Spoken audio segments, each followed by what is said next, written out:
పొదుపు పలికిన అదృష్టం. ఒకప్పుడు పచ్చని పొలాల మధ్య ప్రశాంతమైన ఓ పల్లెటూరులో చెంగయ్య అనే రైతు ఉండేవాడు. అతనికి తన భార్య సుశీల అంటే ఎంతో ప్రేమ.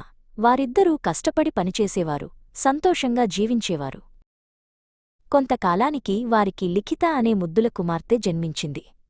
ఆ పాప నవ్వు చెంగయ్య జీవితంలో కొత్త వెలుగు తెచ్చింది. కూతురు పుట్టిన వెంటనే చెంగయ్య బ్యాంకులో, పోస్టాఫీసులో ఫిక్స్డ్ డిపాజిట్లు, ఎఫ్డీలు చేయడం ప్రారంభించాడు. వీలైనప్పుడల్లా లిఖిత బ్యాంకు ఖాతాలో మరికొంత డబ్బు జమ చేసేవాడు.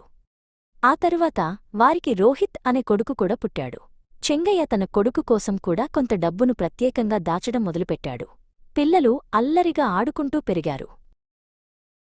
సంవత్సరాలు గడిచిపోయాయి. లిఖిత చదువును శ్రద్ధగా పూర్తిచేసి బెంగళూరు నగరంలో మంచి ఉద్యోగం సంపాదించింది. చెంగయ్య, సుశీల ఎంతో గర్వపడ్డారు. ఆమె సాధించిన విజయానికి గ్రామస్తులంతా మెచ్చుకున్నారు.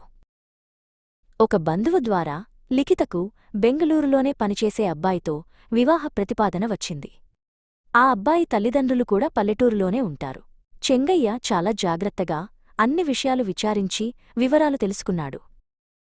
విచారణ తరువాత చెంగయ్యకు ఆ అబ్బాయి, వారి కుటుంబం బాగా నచ్చింది. పెళ్లికి ఇరు కుటుంబాలు, అబ్బాయి, అమ్మాయి ఇద్దరూ సంతోషంగా అంగీకరించారు. చెంగయ్య ఫిక్స్డ్ డిపాజిట్లను మినహా మిగిలిన దాచిన డబ్బంతా ఉపసంహరించుకున్నాడు. దాంతో చెంగయ్య ఘనంగా, అప్పులేకుండా అద్భుతమైన పెళ్లి చేశాడు. ఆ పెళ్లిని చూసి పల్లెటూరి జనం ఆశ్చర్యపోయారు. చెంగయ్య, సుశీల ఆ దంపతులను ఆశీర్వదించి ఎంతో సంతోషించారు. కన్నీటితో, ఆనందంతో లిఖిత తన తండ్రి ఇంటి నుండి అత్తవారింటికి పయనమైంది.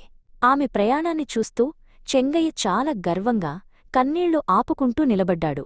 తన కూతురు భవిష్యత్తుకు భరోసా ఇచ్చానని అతడు సంతృప్తిపడ్డాడు.